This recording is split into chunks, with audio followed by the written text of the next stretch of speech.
There comes a moment in life, quiet and almost unnoticeable, when you realize that time has passed in the softest, most astonishing way.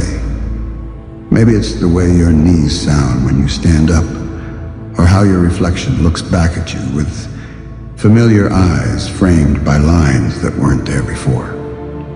And maybe, just maybe, you pause and think, no one told me it would feel like this. Aging, especially after 60, is rarely talked about with tenderness. It's usually whispered about or brushed aside or dressed up in the language of denial. But here in this space, in this moment, I want to speak to you not as a stranger, but as a gentle voice you can lean on. Because this phase of life isn't about fading. It's about unfolding.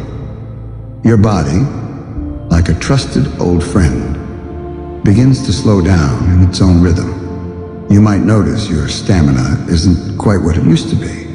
Perhaps sleep comes in fragments now, or certain foods don't sit as well. Joints may ache, skin thins, muscles soften. And if you're a woman, postmenopause might have reshaped your entire sense of self. For men, the slow creep of changes in testosterone and performance may carry quiet fears. It's all natural, but that doesn't mean it's always easy. Let's talk about the changes that many of us tiptoe around, the kind that live quietly in our thoughts, but weigh heavy in the heart. Things like diminished libido, or the discomfort of a body that no longer feels familiar. You might find that desire doesn't arrive the way it used to, or that physical connection with a partner feels awkward or even absent. These are not failings. They are not flaws. They are simply shifts, physical, emotional, and hormonal, that deserve understanding, not shame.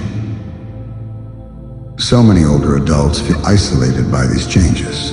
It's not uncommon to look at your partner, someone you've shared decades with, and wonder where the intimacy has gone. Sometimes it's not just the physical distance.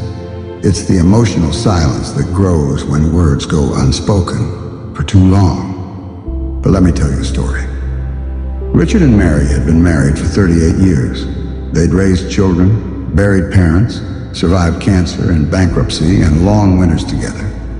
But in their 70s, they found themselves almost like roommates, kind, polite, but disconnected.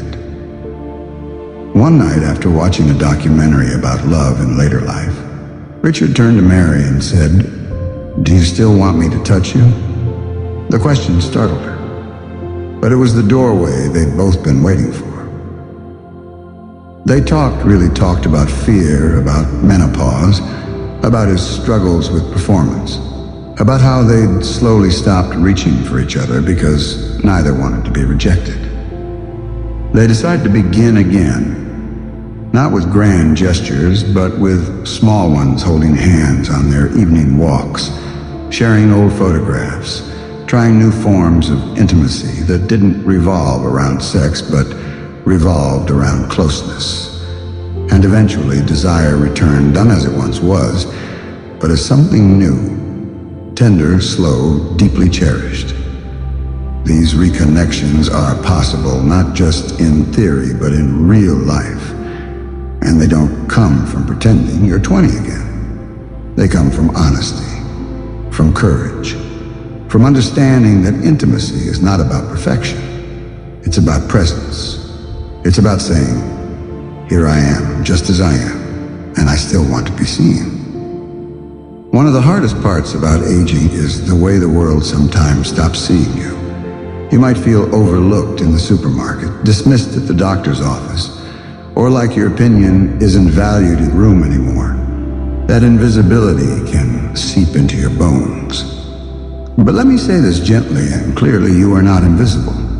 You are not past your prime. You are a living, breathing testament to endurance, grace, and quiet strength. Self-image is not something that has to disappear after a certain age. In fact, it can become stronger. Think of all the roles you played: mother, father, friend, caretaker, provider, lover, survivor. You've earned every silver strand, every softened edge. Your body is not failing you. It's evolving. The media may not celebrate the curve of your spine or the wisdom in your hands, but that doesn't mean you can't. Try standing in front of the mirror one day, and instead of pointing out what's changed, thank your body for everything it's done for you. For every mile walked, every tear dried, every laugh, every hug, every brave morning. Reclaiming intimacy, reclaiming confidence. It begins with kindness, with forgiveness. Not just forgiving your partner for growing old, but forgiving yourself for all the times you believed you had to be younger, thinner, or somehow better to be lovable. You are lovable now. If there's distance in your relationship, you don't have to cross that bridge alone. Sometimes the most healing step is inviting a counselor or therapist into the room. A safe space where both of you can be heard without judgment. Professional help isn't for the broken, it's for the brave. If you're single, you might wonder if love is still possible. It is. But even if no one else walks through your door, you still deserve to feel desired by yourself. Don't wait for someone to buy you flowers. Buy them because they're beautiful and you're worth it. Don't wait for permission to feel alive. As we grow older, we begin to understand the importance of small joys. The smell of coffee, a kind conversation, a walk in park with no rush. These aren't little things. These are the building blocks of happiness. So if you're feeling lost or disconnected from your body, your desires, your purpose, let this be a gentle nudge to come back home to yourself. To start again. You're never too old to laugh deeply, to love tenderly, to begin a new chapter. There is wisdom in your years, and there is still wonder in your days. You've survived so much, and now maybe it's time to thrive. Maybe it's time to let go of old shame, to speak openly about your needs, to explore your body without fear, to ask for the hug you long for, to rest when you're tired, to dance slowly in the living room, even if no one's watching. Because joy doesn't retire, and neither does love. If this message reached you, if it reminded you of your worth, or opened a little door inside your heart, I invite you to share it. There's someone else out there, someone your age perhaps, who needs to know they're not alone. Someone who needs to know that life after 60 is still beautiful, still sacred, still full of possibility. So please like this video, share it with someone you love, and subscribe to The Age of Beauty for more gentle, soulful conversations like this one. Here, we honor every season of your life, and we're so glad you're here.